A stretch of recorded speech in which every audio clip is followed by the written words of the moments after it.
심지어는 그거 아닙니까? 저는 이렇게 봐요. 법을 적용하려면 노무현 대통령이 중립성 위반을 해가지고 탄핵 사유가 돼서 탄핵을 밀어붙였던 거 아닙니까?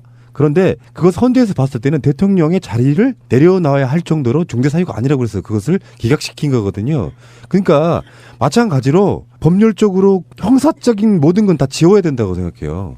헌법적으로 봤을 때 이 사람은 대통령 자격이 있어 없어만 평가하면 되는 부분이라서 여기다가 온갖 걸어가지고 무슨 뭐 헌재 재판관이 지금 9명이 다 안 됐으므로 이것도 무효다. 아니 이 사람들은 무슨 법을 이렇게 이연령 비연령으로 막 내리 꽂아가지고 반대하고 있는데요. 이게 이제 전반적으로 보면 불복하겠다는 논리거든요. 헌재에서 인용을 해도 불복하겠다. 지금 그걸 분위기 몰아가고 있는. 그렇죠. 네.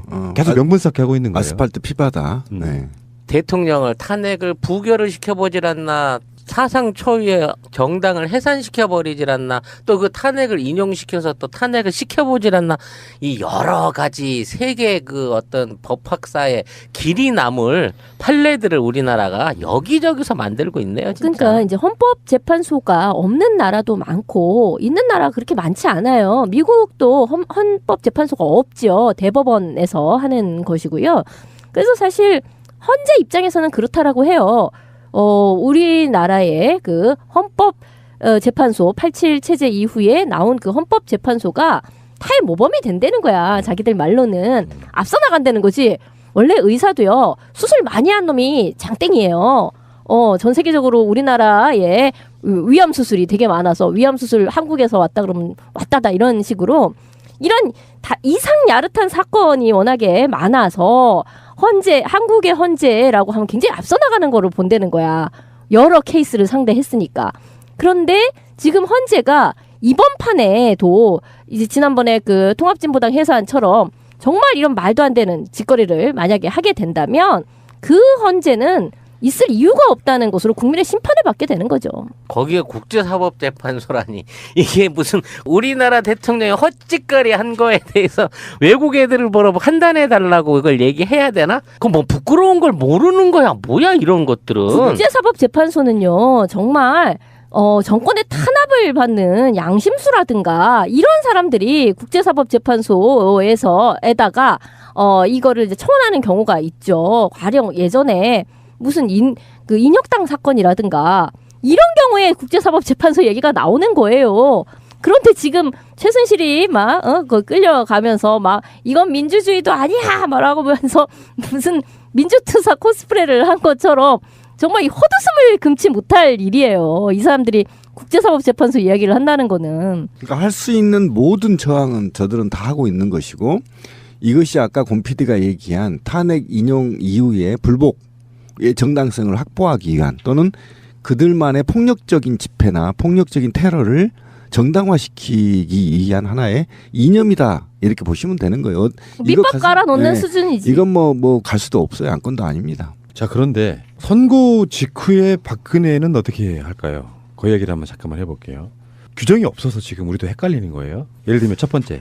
평소에 좀 시켜봤어야 되는 건데 몇 놈씩. 그러니까 첫 번째 하나는 있어요. 탄핵 기각되면 바로 업무에 복귀합니다. 시발 안 불겠죠. 이것도 규정이 없대. 언제 복귀해야 되는지. 근데 그 반대 규정이 있잖아요. 탄핵이 국회에서 통과돼서 헌법재판소에 접수되는 순간 업무가 정지되는 것처럼 탄핵이 기각되면 바로 업무에 복귀를 하는데, 인용됐을 경우는 아직까지 규정도 없고 선례가 없어요. 그랬을 경우에 박근혜는 언제 청와대를 나가야 되는가부터 굉장히 고민스러워지는 지점이에요. 그러게요. 이걸 바로 그냥 구치소로 인신 구속만 해서 짐 쌀 시간도 안 주고 그냥 푸른색 수위 하나 딱 갖고 들어가서 끌고 나와야 되는 건지, 아니면 지짐 다 정리하고 있는 주사제들 다 써보고 먹을 거 먹고 친지들한테 정리해서 짐 보낼 거 다 보낸 다음에 모시고 가야 되는 건지. 통상적인 것은 어쨌든 헌재가 인연 통보서를 직접 박근혜한테 전달하는 날로부터 효력이 있겠죠. 네, 사실은. 그런데 그거를 놓고 언제 며칠 안에 방을 빼야 된다, 닭장 청소를 해야 된다, 이런 거는 지금 나오지 않고 있어서 한간의 정치계에서는 버티면 어떡하지? 그렇지. 이게 지금 돌고 있는 것도 사실이에요. 안 나오고 있으면. 그러니까 제 생각이 그건 거예요. 이거를 버틸 수 있는 근거를 주지 말고 바로 대통령의 직무가 끝나서, 권한이 끝났으므로 구속 수사를 하라는 거지. 안 나오고 버티고 소위 탄기국이나 박사모에게 테러를 모의하거나 또는 지시하거나 이런 메시지를 던져서 사회 혼란을 야기시켜서 쿠데타를 일으키려고 하는 마지막 꼼수를 구상하고 있을 수도 있다. 이럴 때는 사실은 저는 방법은 하나다. 국민들이 100만, 200만이 모여서 짱돌 들고 청와대 가서 끌어내야 된다. 그리고 그 신병을 검찰에 넘기면 된다. 흔히 말하는 구속사유가 그거잖아. 증거인멸의 우려와 도주의 우려가 있을 때는 즉각 구속을 해야 되는 게 맞거든. 그러니까 그 내규로 인해서 얘 어떻게 방빼야 되지, 얘 어떻게 예우해야 되지, 이런 걸 생각하기 이전에 검찰이 나서서 일단 구치소에다 옮겨놓고 주인 없는 사이에 짐들 정리할 거 정리해서 깨끗하게 비우면 되는 거예요. 아니 짐을 거기서 치우는 식으로 하면 안 되죠. 거기는 범죄 현장이에요. 수사를 해야죠. 현장을 그렇지, 보존하고. 그렇지. 현장 보존하고 수사를 해야 그걸 무슨 되는구나. 택배 불러가지고 저희 짐 끌어내 이렇게 하면 안 되는 거예요. 현장을 훼손하면 안 되죠. 포장이사 부르면 안 되네. 잠깐만요, 박근혜 씨. 정반대로 한번 제가 박근혜 씨께 여쭤볼게요. 어떻게 할까요? 거기는 제가 어렸을 때부터 계속 살았던 곳이고요. 그렇기 때문에 저는 거기를 제 집이다라고 생각하고 저는 오랫동안 거기에서 그냥 살게 해준다면 그냥 TV나 보고 살겠습니다. 거기다가 그냥 구금해 드릴까요? 청와대를 옮기라는 거예요? 어느 대선 주자 말에 의하면 청와대를 무슨 공원으로 만든다 이런 얘기도 있던데 그렇군요. 그냥 저는 거기서 공원을 관리한다라고 생각하면서 그 안에서 조용히 살겠습니다. 근데 탄핵을 만약에 이제 인용이 됐다고 칩시다. 근데 이거를 재심 청구할 수 있대요. 또? 단서가 있어. 결정적인 사항이 누락돼 있다고 판단이 되면 다시 재심을 할 수가 있는데요. 그게 재심 사유가 있는 경우에 사유를 안 날로부터 30일 이내에 다시 해달라고. 그 결정이 있는 날부터 5년 이내에 재심 청구해야 된답니다. 뭐 5년 이내 할 일은 없겠지만 결정적인 거가 뭐가 있지? 나 사실은 주민등록번호가 2가 아니에요. 1이에요. 뭐 이런 거 말고는 그런 결정적인 거가 뭐 있나? 그런 게 그러니까 예를 들면 이런 거지. 탄핵 사유 중에 세월호 7시간 동안 그 아무것도 안 했다는 것 때문에 탄핵을 당했다고 쳐요. 그 중대 사유 중에 하나라고 치는데 그런데 그것이 증명할 뭐가 나왔어. 그럼 그거를 재심 청구할 수 있다는 거예요. 그러니까 네. 청와대 안에 비밀의 문이 있어가지고 그거를 열었더니 4차원의 세계로 가는 거야. 그래서 우주랑 교신을 하고 왔다는 거지. 뭐 이런 정도가 나와주면 또 뭐 생각해 볼 수 있겠네요. 그 안드로메다에서 외계인이 와갖고 그날이요. 그날 박근혜가 차원의 문을 넘어갔고 여기로 왔었어요. UFO 여기 그 승선권 있고 CCTV 있어요. 이렇게 돼야 되는 거야? 그러면서 진도에 있는 세월호 사건의 현장까지 좀 가보려고 노력했어. 정말 가상하게 노력했습니다라고 증명되지 않는 한. 그렇죠. 또는 박근혜하고 전혀 무관하게 자기 통수권과 무관하게 국정원이 세월호를 침몰시켰다는 걸 박근혜가 증명하거나. 그런데 김기춘이 그때 저번에 그 9년 전에 탄핵 심판 끝나고 한참 몇 년 후에 신동아랑 인터뷰했던 내용에 그게 들어있잖아요. 볼래요? 공직자 지위, 감독을 잘못하거나 부정 비리를 예방하지 못해도 탄핵 사유다. 여기 김기춘의 말이에요. 딱 박근혜에게 해주고 싶은 말이지 않습니까? 그렇죠. 그렇게 쉴드를 친다고 해도 빼박 텐트입니다. 진짜. 예. 어쨌든 이 재심 사유는 대통령의 애우에 관한 것을 복구하는 것이 대통령 자리를 다시 내놓으라고 재심을 청구한 게 아니기 때문에 분명히 말씀드리지만 이거는 극단적인 정치 행위이고 국민과 사법부와 입법부 그다음에 국민과의 극단적인 정치 행위입니다. 그래서 이 정치 행위로 바라보는 것이고 다수의 의견에 따르는 것이지 이것이 법적으로 명확하게 하지 못해서 안 하는 게 아니에요. 탄핵이라는 것이. 그래서 그 탄핵을 막지 않기 위해서 무단하게 국민을 위해 노력해야 되는 게 통수권자의 책무인 거죠. 자, 김기춘이 했던 이야기를 참 길게 한번 제가 읽어드려 보겠습니다. 이게 박근혜와 노무현에게 어떻게 달라질 수 있는 건지 그들의 주장이. 대통령 탄핵은 국회가 대통령의 권력 남용을 견제할 수 있는 유일한 수단이다. 재헌 국회 석기록을 보면 헌법의 기초자들은 대통령의 실정법 위반뿐만 아니라 지휘 감독 관계에 있는 공직자에 대한 지휘 감독을 소홀히 한 것과 국정을 불성실하게 수행하는 경우 모두 헌법 위반으로 탄핵 사유가 된다. 공감하시죠? 김기춘의 이야기예요. 탄핵 사유는 기소가 가능한 형사적 범죄일 필요는 없고 헌법이 부여한 의무를 다하지 않은 경우, 부패 행위를 한 경우, 공중의 신뢰를 깨뜨린 경우, 다른 헌법 기관을 침해하는 일련의 사유를 한 경우 등 정치적 위반 행위도 탄핵 사유가 된다. 딱 박근혜 이야기잖아요. 지금 놀랍지 않습니까? 싱크로율 100%. 구체적 헌법이나 법률 조항 위반 행위뿐 아니라 직무를 태만히 하거나 성실히 수행하지 않은 경우에도 탄핵 사유가 된다. 대통령에 대한 탄핵 심판을 할 때는 무죄 추정의 원칙이 아닌 유죄 내지 유책 추정의 원칙을 적용해야 된다. 형사재판에서는 무죄 추정의 원칙에 따라 유죄 판결이 확정되기 전에는 공무원의 직권이 정지되지 않는데 반해 탄핵 심판에서는 대통령의 권한이 정지되는 유죄 내지 유책 추정의 원칙을 적용한다. 무죄 추정 원칙을 강조하는 박근혜 대통령 대리인단의 논리와 정면으로 배치되는 거죠. 다음에 노무현 전 대통령은 국민을 네 편으로 갈라 국민을 통합을 저해하고 계층 간 갈등을 조장했다. 그의 지휘 감독 아래에 있는 최측근들의 부정과 비리에 직접 또는 간접적으로 연루되었으며 감독하고 예방해야 될 직무도 유기했다. 미국의 경우는 대통령이 중범죄를 저질러 탄핵이 발의된 것이 아니고 부적절한 성적 접촉이나 거짓말 때문에 탄핵이 발의되고 대통령이 사임하기조차 했다. 이게 지금 박근혜 때리고 싶은 말인 거잖아요. 거짓말 한마디만 해도 탄핵 사유라는 것을 김기춘 말로 얘기를 하고 있는 거예요. 김기춘은 도깨비가 맞아. 그러니까, 시공을 신기하다. 초월해가지고 이걸 다 내다 본 거지. 스포일러를 했네. 훨씬 더 완전- 예전에. 그러니까 지금 김기춘이 한 말은요 박근혜에게 완벽하게 들어맞아요. 그러네요. 근데 이 논리를 자기들이 수장이라고 할 수 있는 김기춘의 논리를 대리인단은 반대로 써먹고 있는 거잖아요. 형사재판 개념으로 계속 몰고 가고. 야, 김기춘에게는 과거, 현재, 미래가 동시에 있나 봐. 놀랍잖아요 진짜. 그러니까 신의 관점에서 보면 과거, 현재, 미래가 동시에 있다라고 하잖아요. 거의 그러니까 그 수준인데. 당시에 노무현 대통령 탄핵이 너무 과한 게 아니었냐고 물어보니까 김기춘이 말이 익었던 거야. 미국에서는 거짓말 한마디만 해도 탄핵 당했다. 성추문 한마디만 해도 탄핵 당했다. 요거는 지금 생각해보면 박근혜가 대국민 사과 3번인가 했잖아요. 다 말짱 거짓말이었잖아요. 거짓말이었잖아. 그 자체만으로도 탄핵 사유라는 걸 김기춘이 인정하고 있잖아요. 예. 놀랍다 김기춘. 그게 국민적 상식이에요. 지금 박근혜 대리인단 쪽에서는 국제사법재판소 얘기를 했잖아요. 근데 이거는 정말 그냥 막 던지는 얘기 중에 하나인 거예요. 뭐냐면 국제사법재판소는요 무슨 국가 분쟁이라든가 그러니까 왜 우리나라랑 일본하고 독도 관련된 거 있잖아요. 그런 것이 이제 여기에 해당이 되는 거예요. 국가 간의 조약이라든가 국제법상의 그 문제를 얘기하는 거고. 그럼 맞는데? 일본 사람인 박근혜가 우리나라에서 대통령 하다가 이 박살난 사건이잖아. 아니 그래서 이게 뭔가 헷갈리신 게 아닌가라는 생각이 드는 게 이거랑 이제 비슷한 게 뭐 이런 게 있죠. 국제 형사재판소 이런 게 있는데 그거는 이제 무슨 전범 처리 같은 거. 전범 맞는데? 내란 수괴이자 전범을 시도했던 거 맞잖아. 예. 또는 무슨 이제 국제사면위원회 또 이런 게 있는데 이거 헷갈린 게 아닌가. 그것도 맞는데? 아니, 국제사면위원회는 왜 양심수 같은 그만해, 이제 이게 그런 하나, 거잖아요.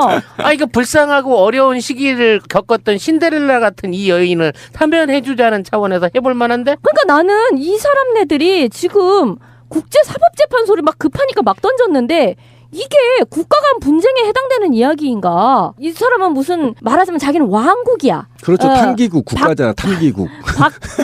박씨 왕조의 공주로서 자기가 박해를 받고 있다. 그러니까 바티칸 이런 것처럼 나라 안에 나라 이런 것처럼 대한민국 안에 박근혜 공주 나라 공국이 있었는데 그게 무슨 이 안에서 국제 분쟁이 벌어졌다.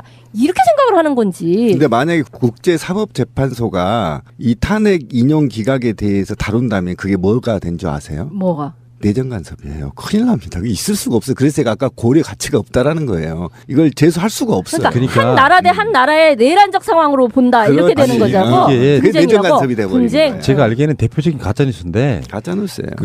좀 법률적 상식이랄까 이게 좀 떨어지시는 분들한테는 굉장히 선동 요소가 되는 거예요. 좌파들이 언론인의 법정을 다 장악해가지고 박근혜 씨가 부당한 판결을 받을 가능성이 높으니까 여기에 국제사법재판소로 넘겨서라도 박근혜 대통령 구할 수 있다 이런 식으로 그렇지. 선동하는 거예요. 선동하는 네. 거죠. 어이가 없네. 또 정말 놀라운 분명히 네. 말씀드리죠. 만약 이거 국제사법재판소에 다룬다면 이거 내정 간섭이에요.